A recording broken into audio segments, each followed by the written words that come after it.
what their roster looked like.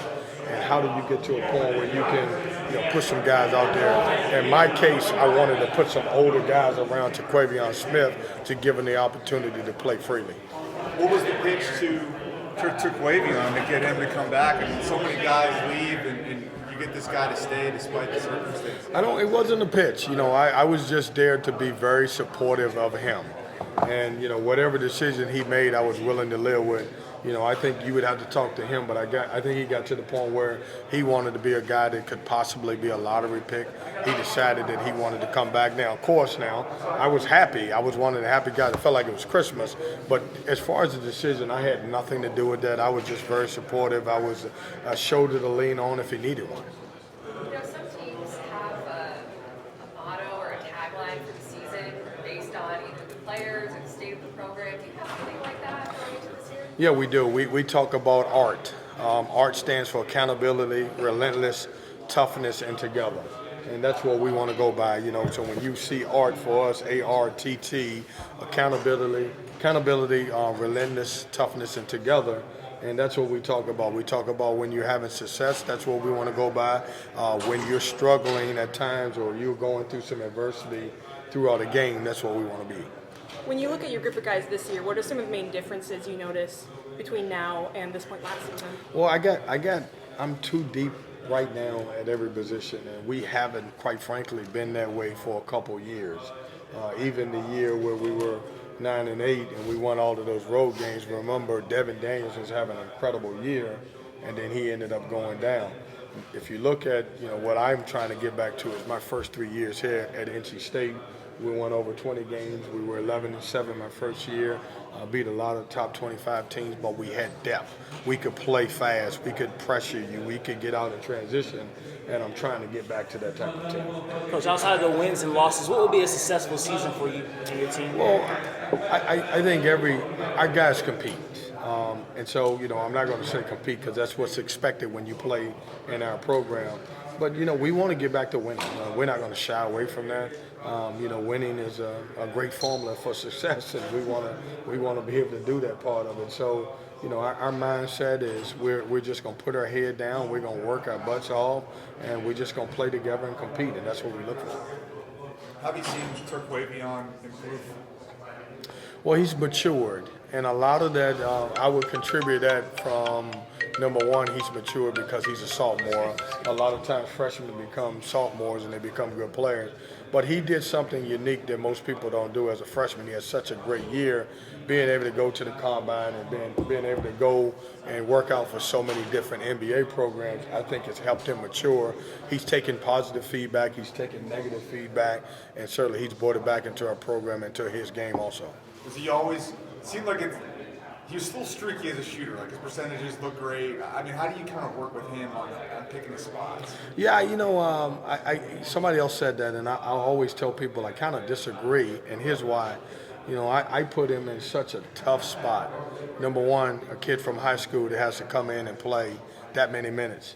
Number two, we didn't have a reliable, at that time, a post guy to throw the ball in there. So some of the shots that he took is because that's what I needed him to take, or we needed him to take in a game. I think you'll see a better percentage or more accurate shots because he's got other pieces around him now. Him and Sebron, between the two of those guys, they took 27 shots a game. They had to. Then you add in Jericho, but we just didn't have enough experience around those guys to help win.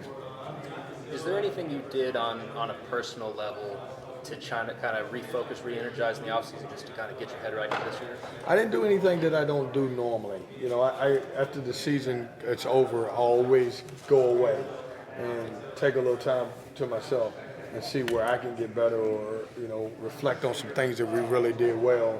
And, when I looked at the season, I wanted more energy into the program. I wanted more experience into the program. And, we were able to go out and get the 4 transfers, and then we were able to make some adjustments with our staff and bring a little bit more energy. And none of that's a knock to the players that we had prior or our staff, but, obviously we wanted to make some changes. Hey, Coach, what message do you have for Wolfpack Nation? Well, be patient, and I know that's not always necessarily what people want to hear. but I like our program. We've had some really good summers by going to Bahamas. We also, have had 10 practices, leading up to the Bahamas. We've had some adversity. Our chemistry is really good. We have depth. Just forget about last year. Really forget about last year and concentrate on the previous 3 or 4 years where we had a lot of success. When you look at some of other of state's programs, whether it's football or women's basketball or baseball, do the guys ever see that success, use it to motivate them to get to that point too? Well, I think so. The one thing I would say is what's made those programs really special is they have longevity in the coaching staff and they've been able to build cultures. And you think about what we've done. We took over a program that where we really struggled because we were always under NCAA, investigations. That's finally behind us. We had a couple years where arguably, our best players went down.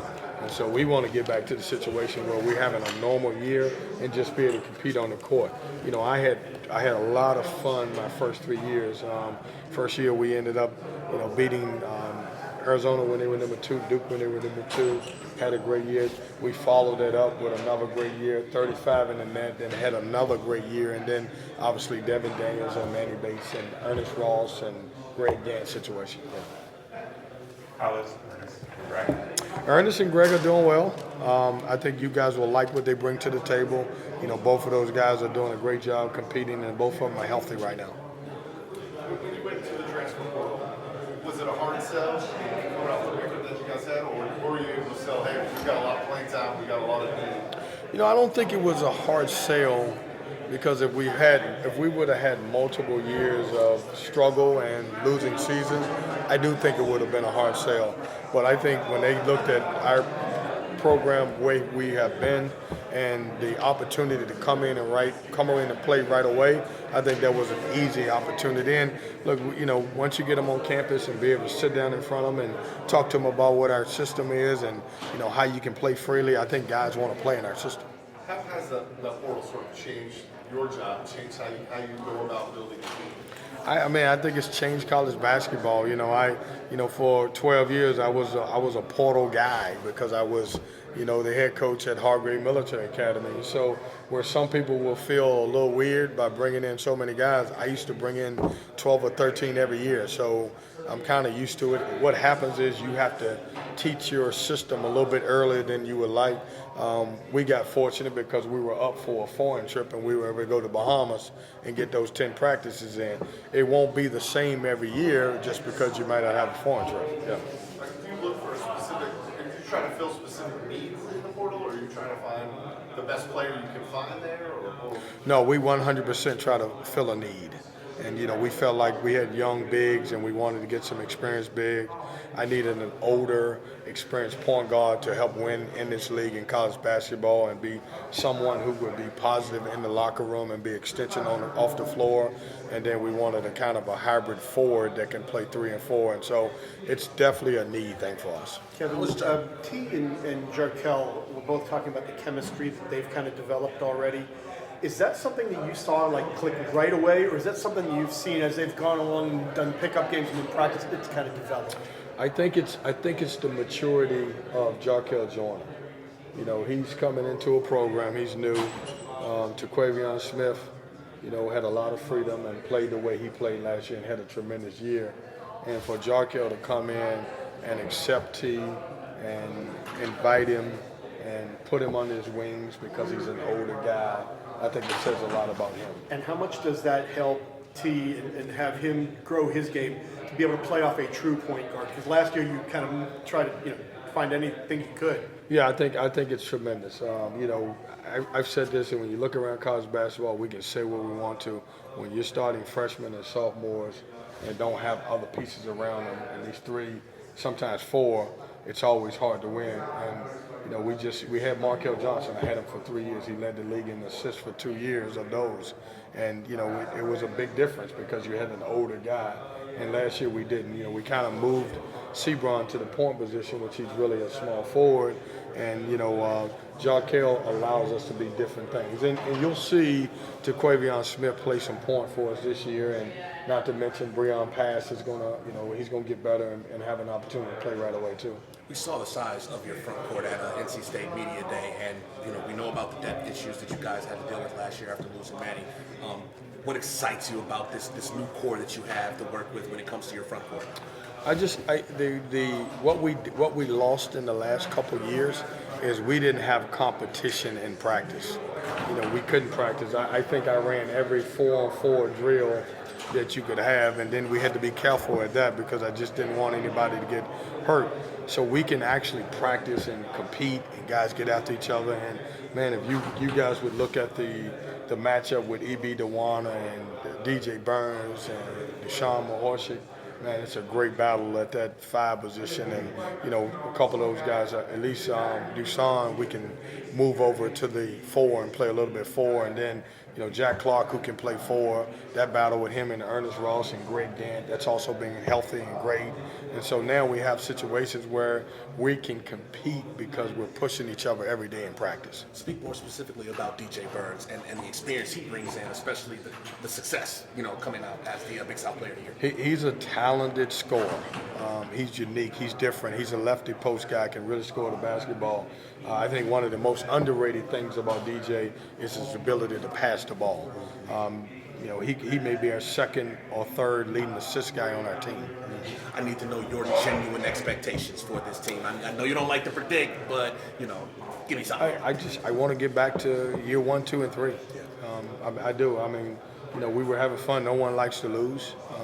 This program's been built since I've been here on hard work and dedication, and we fought through a lot of different things. From the day I got here till I'm sitting here now, we've had NCAA, we've had injuries. Hopefully we can get past both of them, and I want to get back to having fun, and we were on the right track and, make last year a one-off. Thank you. Coach, you mentioned, I'll take this one, I'll let him get the first one. You mentioned that you wanted fans to be patient with this team, but how long do you expect them to remain patient? I'm not expecting anything. That was actually what I would like. Hey, we're going to put a product out there that they're going to be proud of, and we're going to play hard. The one common thing about my teams, whether we won or lost, is we play extremely hard. If you follow basketball and you look at us, you would realize that we were a depleted team. But I'm not asking, everybody gets to decide what they want to decide. We're just going to bury our heads and we're just going to play basketball and we're going to come on. One of the identities years 1, 2, and 3 is that you would try to wear teams down. You would have a deep bench. You did a lot of press. There were teams that built it in the last 5 minutes of games, and then somewhere along the way, starting with the Pat Andrew group, we were down to like 8, 9 scholarship players, and you really couldn't do that anymore. And it seems like that's been a theme too the last few years, just not having enough players to press. Would you like to get back to that pressing identity, or is this just a different group and a different style? I either got to figure out how to get more bodies to press, or I'm going to just become an all-zone guy. Which some people would like, to be honest with you, but no, I would. And I think right now, as of today, we have that type of group that can play the way we want to play. And you're right, what was successful about us is that, when we were playing that way, we were very successful. We've always been really good, one of the top 2 or 3 teams in scoring in our league. We've got to get a little bit stubborn on the defensive end. In the last couple of years, we don't have as many steals or deflections as we've had just because we haven't been able to play the way we like to play. And does that help with Kareem that he shares that similar background? Yeah, Kareem, he's pushing me to play a lot of zone, though. So. No, he isn't. I'm just kidding. DJ might be pushing you. That's right. That's funny.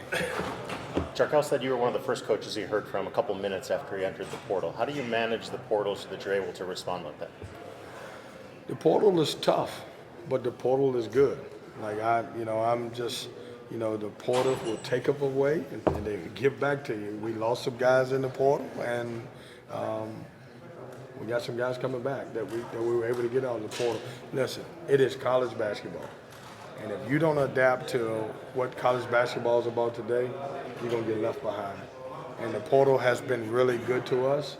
We're going to lose some guys, but there are enough guys in college basketball where you're going to have the opportunity to get some guys that fit you. And so I've had to accept it. I'm okay with it. I got no problem with it. I'm not going to complain about it. Actually, I like the 4 guys that we really got. And then you add Casey Morsell, who's also a transfer guy, and Greg Gann. So we got really 6 guys who really started their career somewhere else. Are you in charge of do you get an alert when somebody gets in the portal? How do the mechanics of it work? Do you have somebody on your staff?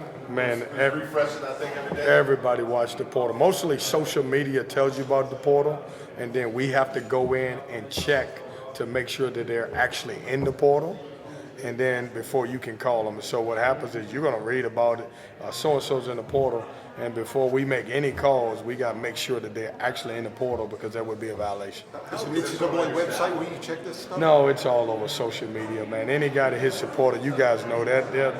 It'll be on in the next 30 seconds. A kid will tweet it. No, but you said this check to make sure they're actually in. Yeah, it is. It is a NCAA website where you go to, and it'll says whether they're in the portal. I'm sorry.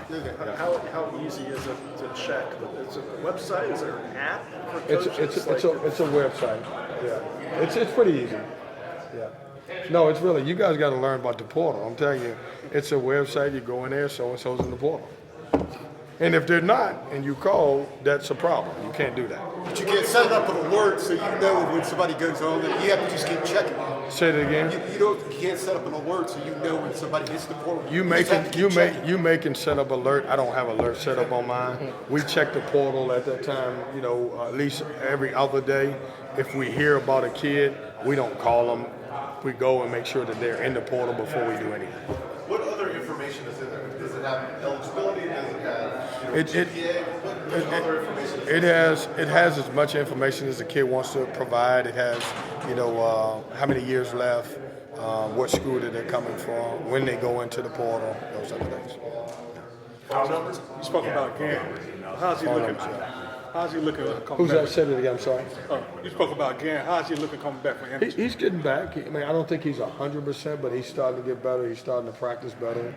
He's starting to get in better shape. When guys go down with injuries, what takes so long is, their injuries will normally heal, but it takes them a little bit of time to get back in good shape.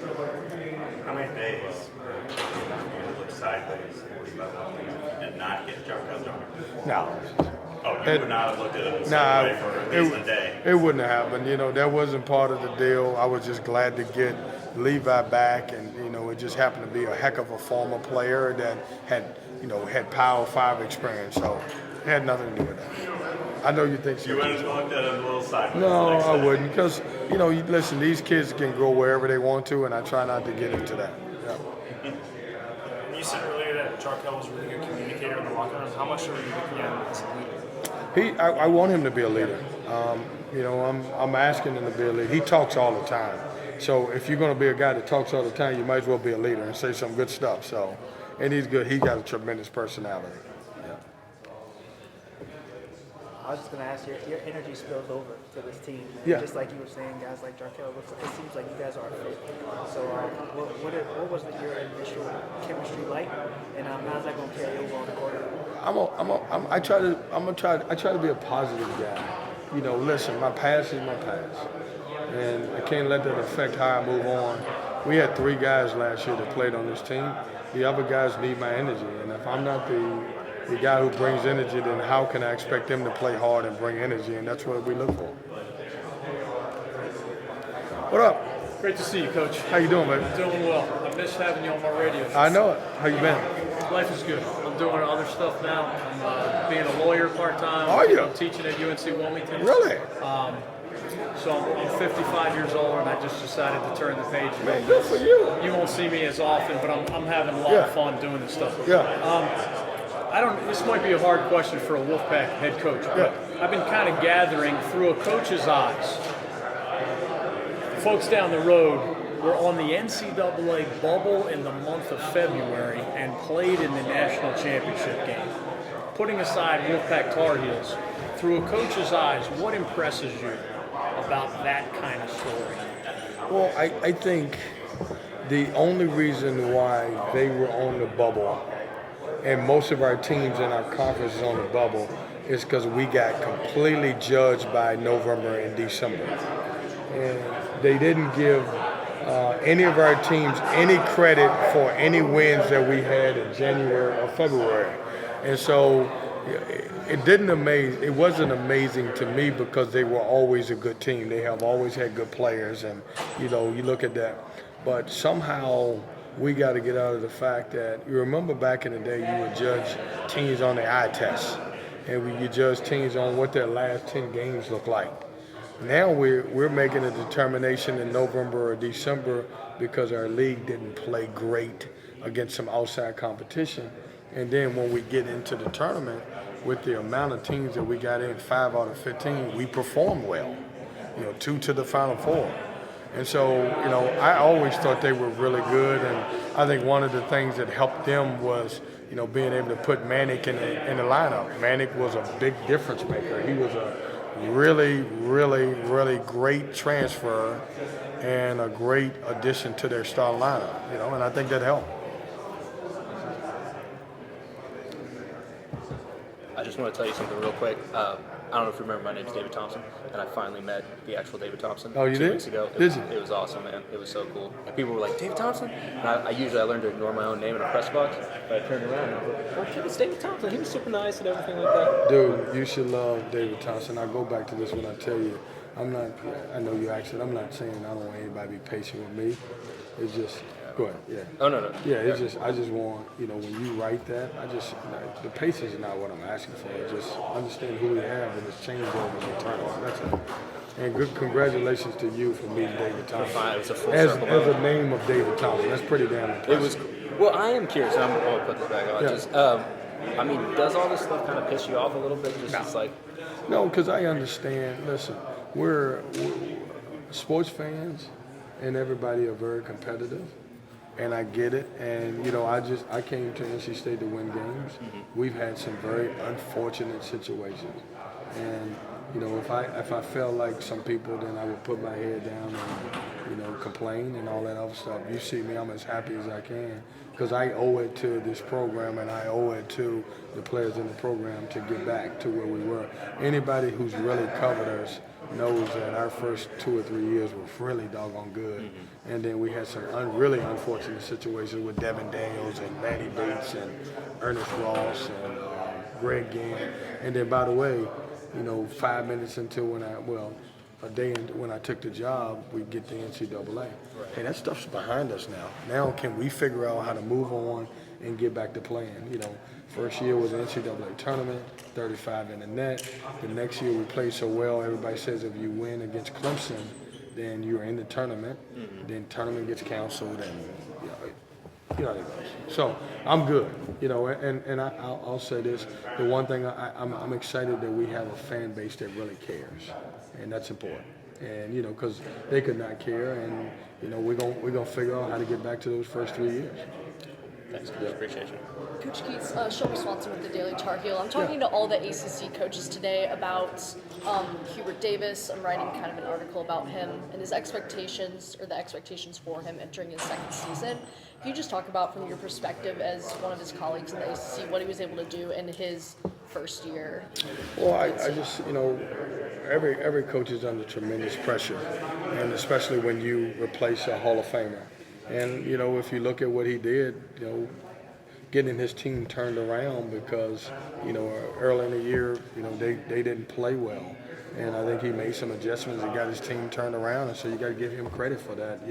A lot of times coaches don't get credit when they make the change. They get credit. When we lose, coaches get blamed. Hubert did a good job. He made some adjustments. Manick, as we talked about, you added Manick to it, and things changed for him, and he did a good job. Yeah, and could you just talk about, from the perspective of the coach, how hard it is to turn things around when your team is on a rough patch? Well, basketball is an up and down deal, and you have success when you're playing. Everybody, the chemistry is great. And I can only imagine when he took over the program, there probably wasn't great chemistry.